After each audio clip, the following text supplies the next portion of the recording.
जय हिंद एवरीवन। स्वागत है आपका एक ऐसी वीडियो में जो आपको दिलाएगा पूरा एनडीए के बारे में जानकारी।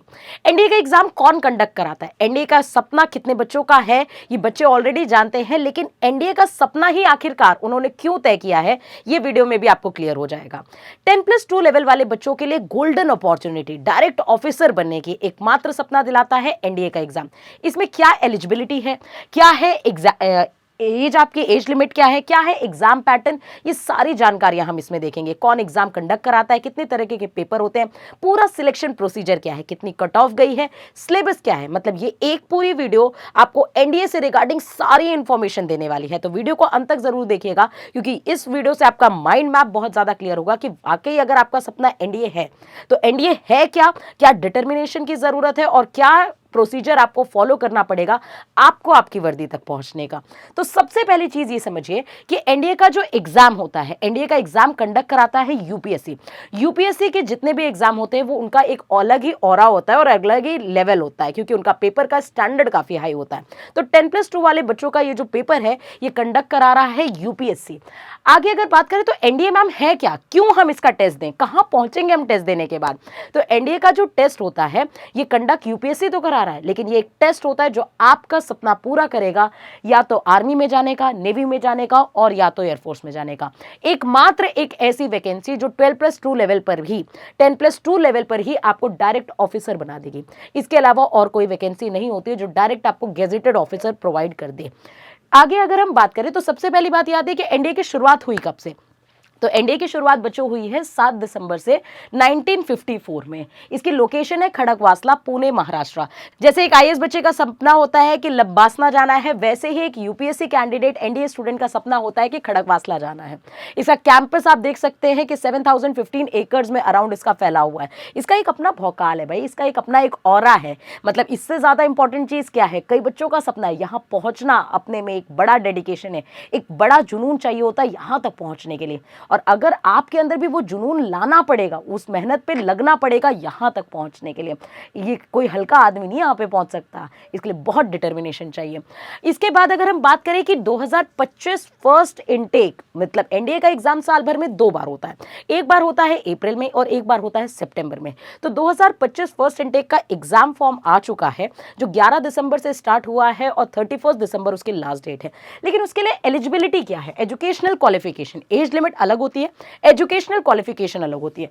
तो एजुकेशनल क्वालिफिकेशन, अगर आप आर्मी विंग में जाना चाहते हैं तो आपको 12th पास होना चाहिए, या फिर आप 12th अपियरिंग में हैं। 12th अपियरिंग मतलब इस साल अगर आप 12th का एग्जाम दे रहे हैं तो भी आप इसका फॉर्म भर सकते हैं।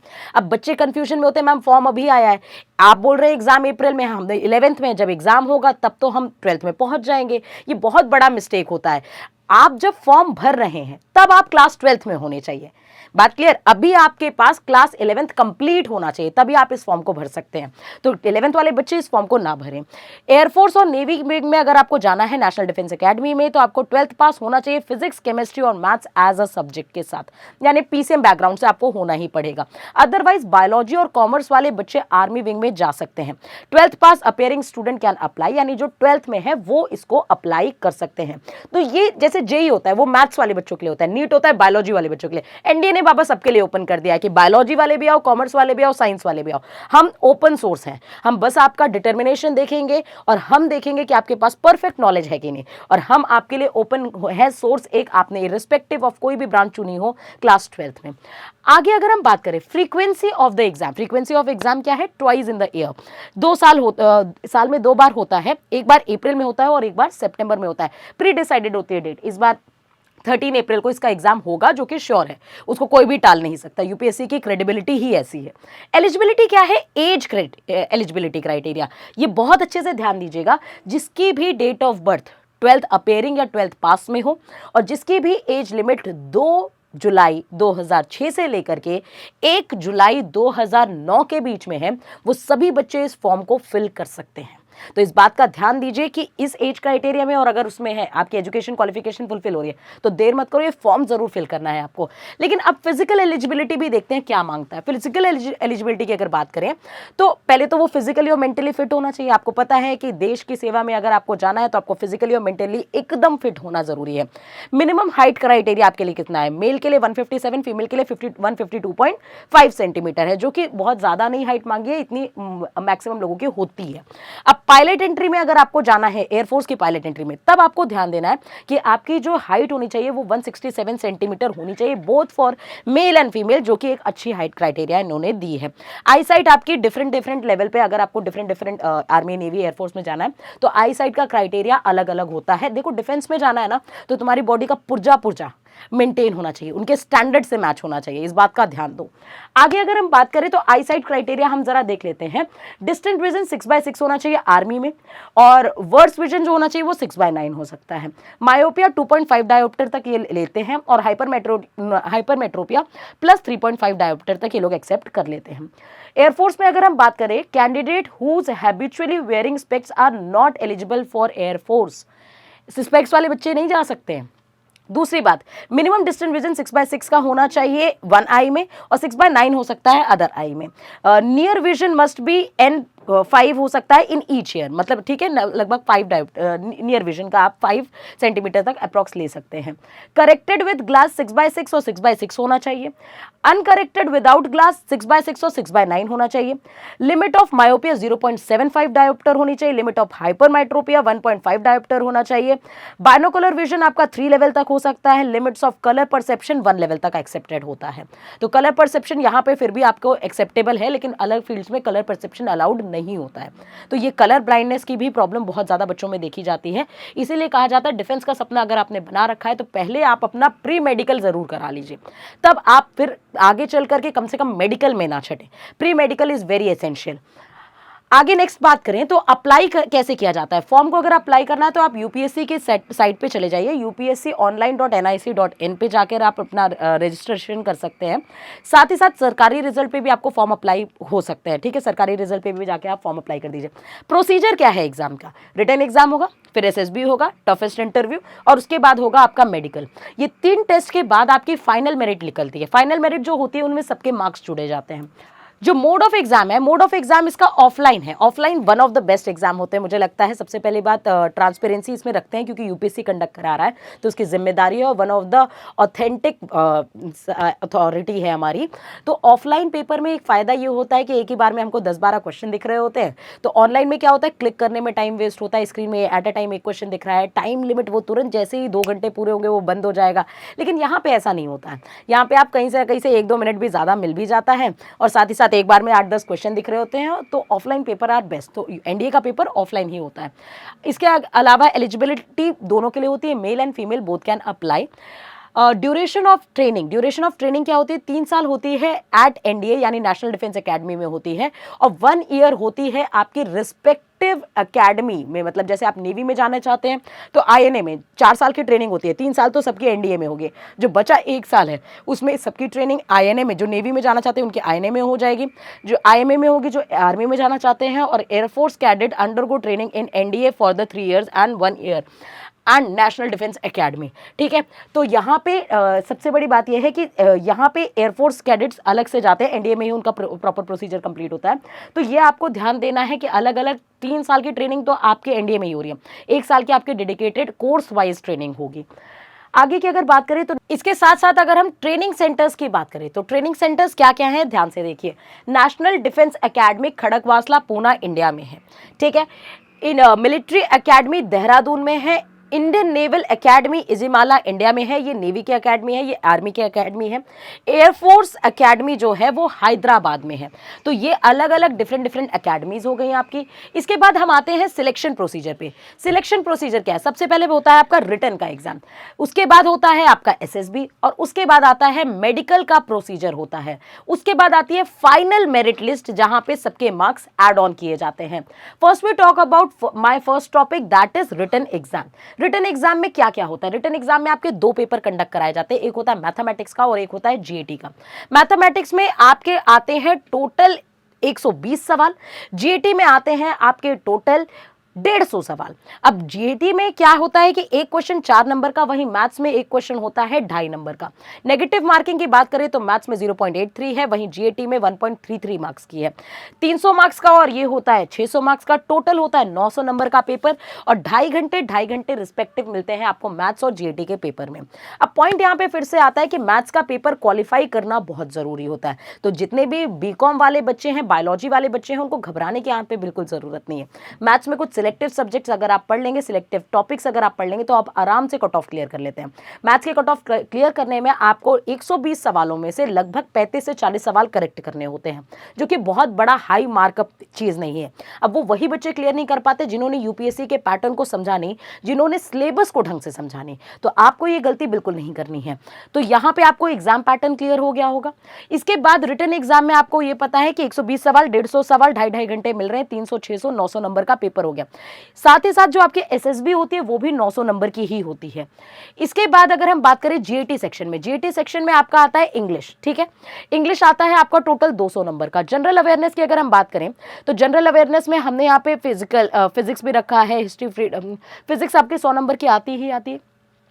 हिस्ट्री जो है फ्रीडम मूवमेंट से ज्यादा क्वेश्चंस आते हैं, वहां से भी लगभग 80 मार्क्स आते हैं। ज्योग्राफी से 80 मार्क्स, केमिस्ट्री से 60 number, general science 40 number, current affair से भी 40 नंबर, लगभग 600 नंबर का ये पैटर्न आपका बन जाता है। इसके अलावा अगर हम बात करें मैथमेटिक्स सिलेबस की, मैथमेटिक्स सिलेबस अलग से भी मैं एक बार डिटेल वीडियो आपके लिए बना दूंगी कि जैसे मैथमेटिक्स में आता है binary, log, set theory, relation, sequence and series, permutation, combination, binomial theorem, probability, मतलब पूरा 11th का मैथ्स प्लस पूरा 12th का मैथ्स। अब यहाँ पे चौंकाने वाली बात स्टैटिस्टिक्स ये है मैथ्स में कि 11th का क्राइटेरिया ज्यादा होता है, 11th का वेटेज ज्यादा होता है। अगर हम बात करें मैथ्स की तो 11th से लगभग 55 से 60% क्वेश्चन जो होते हैं वो क्लास 11 से आते हैं और बचे हुए 40 से 45 सवाल जो हैं, परसेंट सवाल जो हैं, वो क्लास 12th से आते हैं। तो 11th इज मोर इंपॉर्टेंट। और मैं ज्यादातर देखती हूँ कि बच्चे जो होते हैं वो क्लास 11th बर्बाद ही कर देते हैं मस्तियों में, तो वो गलती आपको फिर से नहीं करनी है। इंग्लिश के सिलेबस को आप बहुत ही कंसाइज वे में देख सकते हैं। ग्रामर और यूसेज आ सकता है, मतलब पैसेजेस वगैरह इसमें आ जाते हैं, कॉम्प्रिहेंशन, कोर्जन आ सकता है, correction, spotting of errors, para jumble, fill in the blank, synonym, antonyms, vocabulary, cloze test, idiom and proverbs आ सकता है, completion of sentence and paragraph हो सकता है, और साथ ही साथ आपका आ सकता है सेंटेंस करेक्शन एंड इंप्रूवमेंट आएगा। फिजिक्स का सिलेबस आपका फिर से 11th और 12th कंबाइंड है, इसका स्क्रीनशॉट ले लेना बेटा। फिजिक्स का सिलेबस डिटेल में देख लेना। साथ ही साथ ये केमिस्ट्री का सिलेबस है आपका, इसका भी सिलेबस, केमिस्ट्री जो होती है वो अप टू 10th लेवल होती है और केमिस्ट्री और बायोलॉजी मिला के 25 सवाल बनते हैं, तो वो 25 सवाल से आप अच्छा खासा स्कोर यहाँ पे कर सकते हैं। इसके अलावा जनरल साइंस में बायोलॉजी की बात यहाँ पे की जा रही है, तो बायोलॉजी भी आपके अप टू 10th लेवल की ही आती है। हिस्ट्री की बात करें तो हिस्ट्री का सिलेबस आपका पर्टिकुलरली ये है, ज्योग्राफी का सिलेबस ये है। इनके स्क्रीनशॉट आप लगातार लेते रहिएगा। और इसके बाद हम बात करें रिटन के एग्जाम की, तो रिटन के एग्जाम में कट ऑफ जो है वो बड़ी चौंकाने वाली है। अब देखिए, आउट ऑफ 900 मार्क्स 2023 के फर्स्ट इनटेक की अगर हम बात करें तो 301 मार्क्स कट ऑफ गई थी 2023 के फर्स्ट इनटेक में, लेकिन 2024 के फर्स्ट इनटेक की बात करें तो 291 इसकी कट ऑफ गई थी, और 2023 के सेकंड इनटेक की बात करें तो 292 कट ऑफ गई थी। तो आप ये देखिए कि 900 नंबर में 291, लगभग 33% के भी नीचे हम आ गए हैं कट ऑफ को, मतलब पेपर का लेवल इजी किया गया था, उसके बाद भी बच्चों की preparation up to the mark नहीं होती। और वाकई में अगर जो बच्चे यहाँ पे बैठते हैं पेपर देने के लिए, वो अकेले मैथ्स में दम रखते हैं कि मैथ्स में अराउंड वो पेपर में स्कोर कर सकते हैं 200 प्लस, और जीएटी में अकेले अगर वो इंग्लिश पढ़ रहे हो और जनरल साइंस पढ़ ले, हालांकि हर सब्जेक्ट में अपना पर्सनल कट ऑफ होता है, उतना बैरिकेड आपको कट ऑफ क्लियर करना ही करना होता है, लेकिन 291 काफी कम स्कोर होता है जिसको आप आराम से कट ऑफ क्लियर कर सकते हैं। इसके अलावा की बात करें हम, एसएसबी इंटरव्यू होता है रिटन एग्जाम क्लियर करने के बाद, वो 5 दिन का इंटरव्यू होता है। फर्स्ट डे आपकी स्क्रीनिंग होती है और 4 दिन आपको वहां पर रह करके आपकी जीटीओ, पर्सनल कॉन्फिडेंस, ये सारी चीजें वहां पे होती हैं। इसके अलावा अगर हम बात करें तो डे 1 में आप देख सकते हैं ऑफिसर इंटेलिजेंस रेटिंग यानी ओआईआर का टेस्ट होता है, पिक्चर परसेप्शन, डिस्क्रिप्शन टेस्ट होता है। डे 2 में आपका साइकोलॉजिकल टेस्ट होता है, डे 3 में ग्रुप जीटीओ टास्क होता है, डे 4 में इंटरव्यू होता है, और डे 5 में यहाँ पे डे 5 होगा, डे 5 में यहाँ पे कॉन्फ्रेंस होती है आपकी एसएसबी के। फाइनल कट ऑफ की अगर हम बात करें एनडीए का रिटन एग्जाम प्लस एसएसबी के बाद, तो 2023 के फर्स्ट के आप देख सकते हैं 664 गई है out of 900 plus 900 that is 1800, 900 की एसएसबी, 900 का रिटन। और वहीं 2024 के फर्स्ट इनटेक की बात करें तो 654 गई है। कट ऑफ जो है वो डेली डेली कम होती जा रही है। कई बार फिर से बच्चे ये सवाल पूछते हैं, ma'am which is tough, IIT और एनडीए। एक्चुअल में बच्चा क्या है, आईआईटी इज ओनली एकेडमिक्स, वहां पे आपकी कोई भी पर्सनालिटी देखने नहीं आ रहा है, लेकिन NDA is all about academics plus your personality. तो आपको यहाँ पे पर्सनालिटी पे बहुत काम करना है, मतलब 50-50 काम चल रहा है, एकेडमिक्स और आपका पर्सनालिटी दोनों ही बैलेंस्ड होना चाहिए, तब आप एनडीए में जा सकते हैं। तो एट अ टाइम आपको फिजिक्स, केमिस्ट्री, बायोलॉजी, मैथ्स अपने सब्जेक्ट्स तो प्रिपेयर करने ही करने, कोई भी सब्जेक्ट छूटता नहीं। इसके अलावा आपको अपनी पर्सनालिटी को भी इनहेंस करना होता है। तो for my point of view NDA is more tough than your IIT exam. आगे की अगर बात करें मेडिकल में क्या क्या चेक होता है, जैसे वैक्सिंग इन ईयर्स होता है, डेविएटेड नेजल स्पेक्ट्रम हो सकता है, वो नाक की हड्डी कभी कभी किसी किसी की टेढ़ी होती है, हाइड्रोसील हो सकता है, ओवरवेट हो सकता है, अंडर साइज चेस्ट हो सकता है, पाइल्स हो सकता है, गायनोकोमास्टिया हो सकता है, टॉन्सिल्स हो सकता है, वेरिसोलेसिस हो सकता है। इसके अलावा हम बात करें आफ्टर सिलेक्शन आपका क्या होता है, NDA cadets can pursue either BSc, BA और बीटेक फॉर ग्रेजुएशन। ये सबसे इंपॉर्टेंट बात है कि आपका जो खर्चा है, जो आप क्लास 12 के बाद अपने पैसों पे करते हैं बीए, बीएससी या बीटेक करने के लिए, यहाँ पे जो आपका बीए, बीएससी या फिर आप बीटेक करना चाहते हैं वो गवर्नमेंट खर्चे पे होता है। तो गवर्नमेंट पूरा खर्चा उठाती है और अच्छे खासे कॉलेज से आपको, गवर्नमेंट कॉलेज से बीटेक की डिग्री देती है। और बीटेक के बाद भी आपको लगभग 16 एसएसबी देने के मौके मिलते हैं। तो मतलब ये एक नॉर्मल बात मैं बता रही हूँ कि जो जनरली बीटेक वाले बच्चे होते हैं जो कहीं से भी किए, उनको लगभग 16 एसएसबी देने के मौके मिलते हैं। तो यहाँ पे तो ऑलरेडी जो आपको है कि वो ग्रेजुएशन जो है वो सरकार अपने दम पे ही करा रही है। अच्छा, आर्मी कैडेट्स बीए, बीएससी करने के बाद कहाँ से मिलती है उनको, रिकॉग्नाइज्ड यूनिवर्सिटी से, कौन सी, जेएनयू से आपको डिग्री मिलती है। बीएससी में क्या कराते हैं, फिजिक्स, केमिस्ट्री, मैथ से करा लेते हैं। BA history, economics, political science और ज्योग्राफी से कर सकते हैं। बीएससी फिजिक्स, कंप्यूटर एप्लीकेशन मतलब कंप्यूटर साइंस और मैथमेटिक्स के साथ भी आप कर सकते हैं। नेवी कैडेट्स और एयरफोर्स कैडेट्स की अगर हम बात करें तो बीटेक कर सकते हैं, ऑल काउंसिल ऑफ टेक्नोलॉजी यानी कि AICTE से कर सकते हैं। अप्लाइड इलेक्ट्रॉनिक्स एंड कम्युनिकेशन से भी कर सकते हैं बीटेक, मैकेनिकल इंजीनियरिंग कर सकते हैं, कंप्यूटर साइंस और इंफॉर्मेशन टेक्नोलॉजी यानी IT से भी कर सकते हैं। After selection, after graduation, they got trained for 12 to 18 months in their respective academies. They have been selected for IFA, IMA और INA। एयरफोर्स में जाना है तो IFA, आर्मी में जाना है तो IMA और INA में जाना है यानी इंडियन नेवल एकेडमी में अगर आपको जाना है। मतलब क्या है कि जैसे आपने रिटन एग्जाम क्लियर किया, 3 साल की ट्रेनिंग तो आपके एनडीए में होगा। 3 साल की ट्रेनिंग कंडक्ट करने के बाद 3 साल में आपको डिग्रीज देने के बाद आपका जो 1 साल का कोर्स होता है वो रिस्पेक्टिव, जो अगर आप आर्मी में जा रहे हो तो आर्मी अकेडमी में होगा, नेवी में जा रहे हैं तो नेवी अकेडमी में होगा, एयरफोर्स में जा रहे हैं तो एयरफोर्स अकेडमी में होगा। इसके साथ साथ एनडीए में सैलरी क्या होती है, एनडीए में salary stipend to gentleman candidate during their entire duration of training in service academies during the training period at IMA 56,100 के अप्रॉक्स इनको अपना क्या मिलता है, स्टाइपेंड मिलता है एनडीए स्टूडेंट्स को। एनडीए के रैंक्स के बारे में अगर हम जाने तो रैंक्स में सबसे पहले आप जब जाते हैं तो सबसे पहले जो आप पोस्ट पे जाते हैं वो आपकी पोस्ट होती है लेफ्टिनेंट। लेफ्टिनेंट के बाद आपका प्रमोशन होता है कर्नल पे, फिर मेजर, फिर lieutenant colonel, colonel, brigadier, general major, lieutenant general, HAG plus scaling तो होती है पैसों की ऑब्वियसली। फिर उसके बाद लेफ्टिनेंट जनरल बनते हैं और फिर COS आप का फाइनल होता है। यानी पॉइंट ये है कि ये जो ड्रीम जॉब है इसको हासिल करना बहुत ज़रूरी है। अब इस ड्रीम जॉब में सबसे इंपॉर्टेंट बात आपको ये है कि एक बैच आ चुका है। बैच जो है वो आगाज़ बैच जो आपको दिलाएगा इस बार आपकी सफलता। आगाज़ बैच में आपको ट्रेन किया जाएगा ना केवल एनडीए के लिए बल्कि जेई के लिए भी। एकमात्र भारत में ऐसा बैच जो आपको एक साथ दोनों चीज़ों के लिए प्रमोट करेगा। क्योंकि जेई का नाम मैंने यहाँ पे इसलिए मेंशन किया क्योंकि आपको पता होना चाहिए कि साल भर में जेई का एग्जाम भी 2 बार होता है और एक बार जेई का एग्जाम देने से हम 2 बार एसएसबी गेन कर सकते हैं। तो आपको जब भी जेई देना है, जैसे जेई का एग्जाम अभी जनवरी में है, उसके बाद फिर जेई का एग्जाम आपका अप्रैल में होगा, तो ये 2 जेई के एग्जाम देने के बाद भी आपको मिलेंगे एसएसबी देने का मौका। तो एक ऐसा बैच जो आपको आपकी वर्दी तक जरूर पहुंचाएगा और आपको एक स्टेबिलिटी के साथ प्रोवाइड करेगा आपके करियर को। आपको इस बैच के मौके को नहीं छोड़ना चाहिए। आगाज बैच में अपना एनरोलमेंट आज ही शुरू कर लीजिए ताकि अगली वर्दी का सपना आपका पूरा साकार हो। जय हिंद, जय भारत।